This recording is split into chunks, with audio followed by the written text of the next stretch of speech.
What up, guys? Your boy, Mr. Downtown Ray Melo, and you're listening to the Entertainment Report on iHeartRadio, live from Dubai for Wednesday, March 20th, 2019, delivering some major stories and trends going on in the world of entertainment and beyond. You can follow the show on Facebook, Twitter, or Instagram, facebook.com/Entertainment Report with Ray Melo, that's RAYMELO, on Twitter at The Enter Report, or on Instagram at The Entertainment Report. You can listen to the show anytime you want on iHeartRadio. Just go to iHeart.com or your iHeart phone app, search for the Entertainment Report, and it'll take you to the page. Woody discovers the long-lost Bo Peep in the latest trailer for Disney and Pixar's upcoming animated sequel Toy Story 4. The clip released on Tuesday begins with Woody, played by Tom Hanks, introducing new character Forky, played by Tony Hale, to Buzz Lightyear, played by Tim Allen, and the rest of Bonnie's toys. Forky is a utensil Bonnie outfitted with pipe cleaners and googly eyes to turn him into her own unique toy. Forky, facing an identity crisis, escapes from Bonnie's moving car with Woody in hot pursuit. The stranded pair then come across Bo Peep, played by Annie Potts, who is missing in action from 2010's Toy Story 3. Woody, as he attempts to explain to Forky his important role as Bonnie's toy, is introduced to Bo Peep's new life living near a carnival where she doesn't have to worry about being abandoned by her owner again.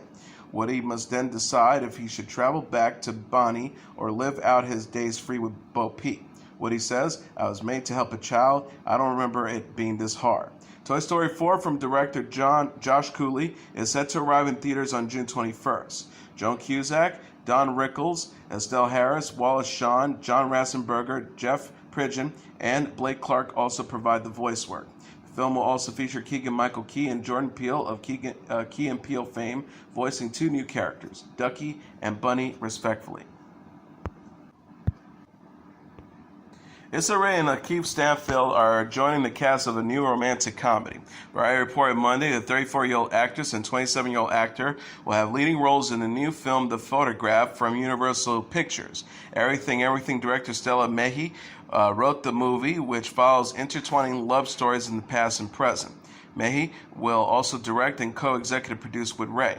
Deadline said Will Packer and James Lopez will produce the new film. Sarah Scott and Mika Price will oversee production for Universal. Rae shared a photo Monday on Instagram from her first day on set with Stanfield and Mehi. She captioned the post, "Day one of shooting her film, #The Photograph." Rae is known for co-creating the HBO series Insecure, which was renewed for a fourth season in September. The show co-stars Yvonne Yuri, Natasha Rothwell, Amanda Seales, and Yolande Knoll. Stanfield plays Darius Epps in the FX series Atlanta, which was renewed for a third season in June. He will also star in Jesus Was My Homeboy, about a new film about the Black Panther member Fred Hampton.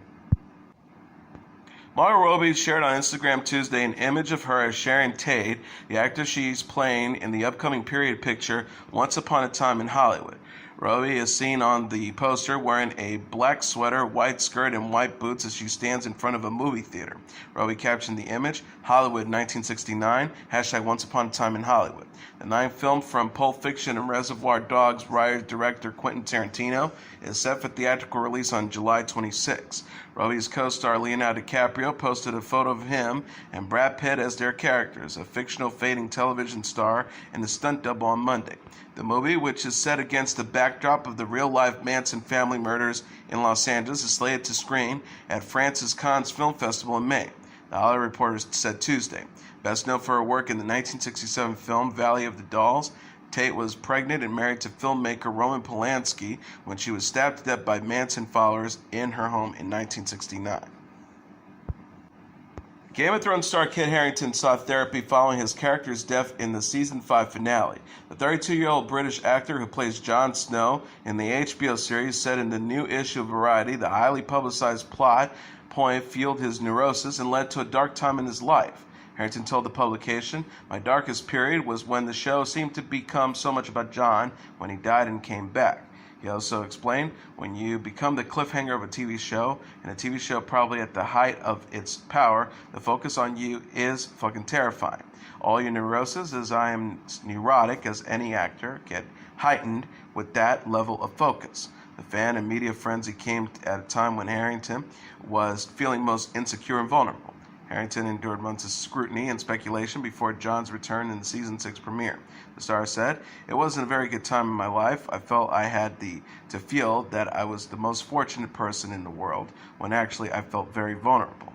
He also added, "I had a shaky time in my life around there, like I think a lot of people do in their 20s. That was a time when I started therapy and started talking to people. I had felt very unsafe, and I wasn't talking to anyone. I had to feel very grateful for what I have, but I felt incredibly concerned about whether I could even act." Harington will return as Jon in the 8th and final season of Game of Thrones, which premieres April 14th. He said he was satisfied with how Jon's story ended and with his closing performance as the character. The actor said, "I know who this is now, and I'm at peace with who this is. I just got a feeling that it's the most satisfied I will be with my work as Jon Snow." Game of Thrones released a first season 8 trailer featuring Jon, Daenerys Targaryen played by Emilia Clarke, Cersei Lannister played by Lena Headey, and Sansa Stark played by Sophie Turner this month. Harington will host Saturday Night Live on April 6th, a little over a week ahead of the premiere. Oscar Isaac detailed what it felt like to finish filming Star Wars Episode 9 while appearing on Late Night with Seth Meyers. Isaac will be reprising his role as the talented Resistance pilot, Poe Dameron, in Episode 9, which is set to arrive in theaters on December 20th. Poe was introduced in 2015's Star Wars The Force Awakens, the first film in the last trilogy of the Skywalker saga. Isaac said on Monday, "By the end of it, it really was like the emotion of the whole thing finally being over. That was just unbelievable. I mean, not only these 3 movies, but the whole Skywalker saga. The Skywalker saga has been the central storyline through each mainline entry in the Star Wars series, following the adventures of Anakin Skywalker, who becomes Darth Vader, and his children Luke Skywalker and Princess Leia." Isaac also joked with Myers about trying to squeeze into the Millennium Falcon. He said about trying to sit comfortably in the spaceship's cockpit, "I'm like, this is not made for ethnic people. Solo had very slender hips. I don't." Isaac also stars in the Netflix recently released action movie Triple Frontier alongside Ben Affleck, Charlie Hunnam, and Pedro Pascal. Ed Shorty and bridesmaid actor Chris O'Dowd has signed on for an episode of the new version of the Twilight Zone. CBS All Access said Tuesday. A press release says O'Dowd will star in the episode titled The Blue Scorpion, written by Glenn Morgan, which will also feature Amy Landecker. O'Dowd's credits include Molly's Game, Juliet, Naked, The Cloverfield Paradox, Calvary, Thor the Dark World, This Is 40, The It Crowd, Girls, Family Tree, and Moonboy. Landecker is best known for her work in Troll Hunters, House of Lies, Louie, Dan in Real Life, A Serious Man, and Enough Said. Jordan Peele recounted on The Tonight Show his disastrous first meeting with filmmaker Spike Lee years before they worked together. Peele, who would work with Lee on his Oscar-winning film BlacKkKlansman as an executive producer, detailed to host Jimmy Fallon how he met Spike Lee while attending the Sarah Lawrence College while the director was giving a lecture. Peele said on Monday about Lee's less than enthused demeanor, "It's clear that it was not his first choice of school to visit. It's like 70% white women, basically, which is not his target demo."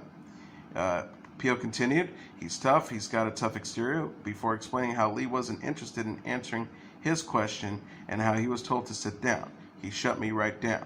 Peele also discussed his next film titled Us, which stars Lupita Nyong'o and arrives in theaters on Friday.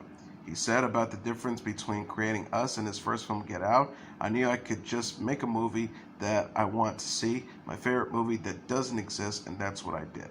Peele continued, "Unlike Get Out, this one's not about race. It's about a lot of things. It's about duality. It's a monster movie."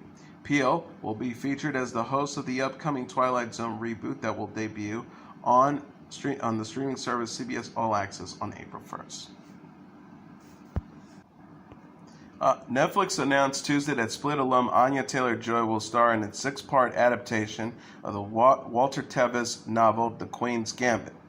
The press release says, chronicling the life of an orphan chess prodigy, the story is set during the Cold War era, follows Beth Harmon from the age of 8 to 22 as she struggles with an addiction in a quest to become the greatest chess player in the world. Godless and Logan filmmaker Scott Frank is writing and will direct the streaming show.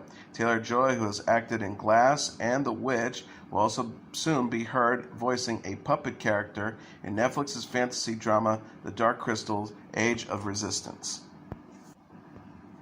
Penny Dreadful alum Rory Kinnear has joined the cast of the sequel series Penny Dreadful City of Angels, Showtime set Tuesday.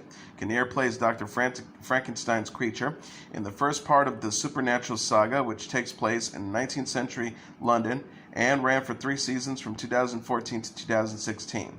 The follow-up is set in 1930s Los Angeles. Kinnear will play Dr. Peter Kraft, who is described in a press release as a successful German pediatrician and the head of the German-American Bund, an organization he hopes will keep the United States isolated from the growing threat of war in Europe. John Logan is the creator, writer, and executive producer of both shows. Logan said in a statement, "It is no secret that Rory is one of my favorite actors on the planet, and working with him in the original series was inspiring. So much so that I wrote this part for him, and I'm thrilled he'd be joining us on the City of Angels." Kinnear joins previous announced cast members Natalie Dormer, Daniel Zavato, Adriana Barraza, Jessica Garza, Jonathan Nieves, and Nathan Lane. Wendy Williams says she's living in a sober house due to her past issues with cocaine. The 54-year-old television personality discussed her living situation and struggle with addiction during Tuesday's episode of The Wendy Williams Show. Williams tearfully told the audience, "For some time now, and even today and beyond, I have been living in a sober house." She said, I've had a struggle with cocaine in my past. I never went to a place to get the treatment. I don't know how, except God was sitting on my shoulder and I just stopped." Williams said her husband Kevin Hunter and son Kevin Hunter Jr. were the only ones aware she was seeking help. She said, "It's been really interesting, this ride. Only Kevin and Kevin know all about this, not my parents, nobody." Williams said she practiced Pilates every day after work before attending several support meetings around the tri-state area. She returns to the sober house every night where the doors are closed at 10 p.m. The star says, "After I finish my appointments, I'm driven by my 24-hour silver coach back to a home where I live in the tri-state." So that's the truth. Williams promoted her Hunter Foundation for Drug Education, Prevention, and Rehabilitation and urged others struggling to get help. She echoed her sentiments in a tweet Tuesday after the episode. The star wrote, If you or a loved one is struggling with addiction, help is available." Williams returned to her show this month following a 2-month hiatus for health issues. She was diagnosed with Graves' disease in February 2018 after fainting on air during an episode of her show in October 2017. James Corden of The Late Late Show fame is set to host the 73rd Annual Tony Awards, which will take place June 9th. Corden was announced as the host on Twitter on Tuesday. The tweet says, "We're over the moon." The late-night host previously hosted the Tony Awards in 2016. The ceremony, which awards excellence in the Broadway theater, will air live on CBS from Radio City Music Hall in New York City. The Executive Vice President of Specials, Music, and Live Events at CBS, Jack Sussman, said in a statement, "James is the ultimate master of ceremonies to lead a night of live event, television, celebrating live theater. He is an incredibly charming host, brilliant performer, and fearless on stage, and with James anything can happen, and probably will." The band's Visit was named Best Musical, and Harry Potter and the Cursed Child was deemed Best Play at the 2018 Tony Awards. Brooks and Dunn's Ray Stevens and Jerry Bradley have been named to the Country Music Hall of Fame class of 2019. The Country Music Association made the announcement on Monday during a special event. Brooks and Dunn, Stevens, and Bradley will be formally inducted during a medallion ceremony in the fall. The total number of Country Music Hall of Famers will rise to 139. Dottie West, Ricky Skaggs, and Johnny Gimbel made the cut in 2018. Brooks and Dunn, consisting of Ronnie Dunn and Kix Brooks, will be inducted into the Modern Era Artist category. The group has sold 30 million albums and are best known for hit songs such as Brand New Man, Boot Scootin' Boogie, My Maria, and Believe. Stevens is a singer and songwriter known for his country comedy records.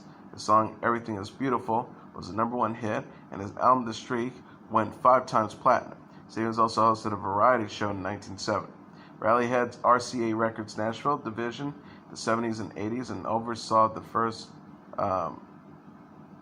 the first country platinum album, Wanted the Outlaws. Bill Cody, who hosted the event, said, "These visionaries have transformed the genre in obvious and intangible ways. They not only impacted the world of country music, but their work has created art that implores people to laugh, to cry, and to ponder the range of emotions in between."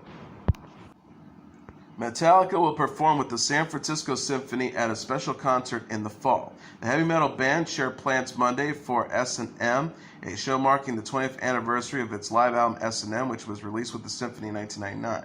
The September 6th concert also celebrates the opening of the Chase Center in San Francisco, California.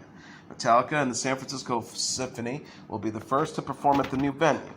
Metallica tweeted Monday, "We're honored to take part in the grand opening of the at Chase Center in San Fran as we celebrate the 20th anniversary of S&M. Join us for S&M along with the at SF Symphony as we open the doors to SF New Arena." All right. San Francisco Symphony music director Michael Tilson Thomas said that the symphony is delighted to take part in the event. Thomas said, according to KIPIX number 5, the San Francisco Symphony is delighted to be a part of the Chase Center's opening weekend and to perform once again with Metallica to recreate the magic of the historic S&M concerts. S&M was recorded in April 1999 at the Berkeley Community Theater. Metallica and the San Francisco Symphony performed such songs as Masters of Puppets, For Whom the Bell Tolls, and Enter Sandman. And that was your entertainment report for Wednesday, March 20th, 2019. I'm your host, Mr. Downtown Ray Melo. I'll be back tomorrow to deliver some major stories and trends going on in the world of entertainment and beyond. You can follow the show on Facebook, Twitter, or Instagram. Facebook.com/Entertainment Report with Ray Melo. That's RAYMELO. On Twitter at The Enter Report, or on Instagram at The Entertainment Report. You can listen to this episode or any previous episode of Entertainment Report anytime you want on iHeartRadio. Just go to iHeart.com or your iHeart phone app, search for The Entertainment Report, and it'll take you to the page. Good night, and God bless you all.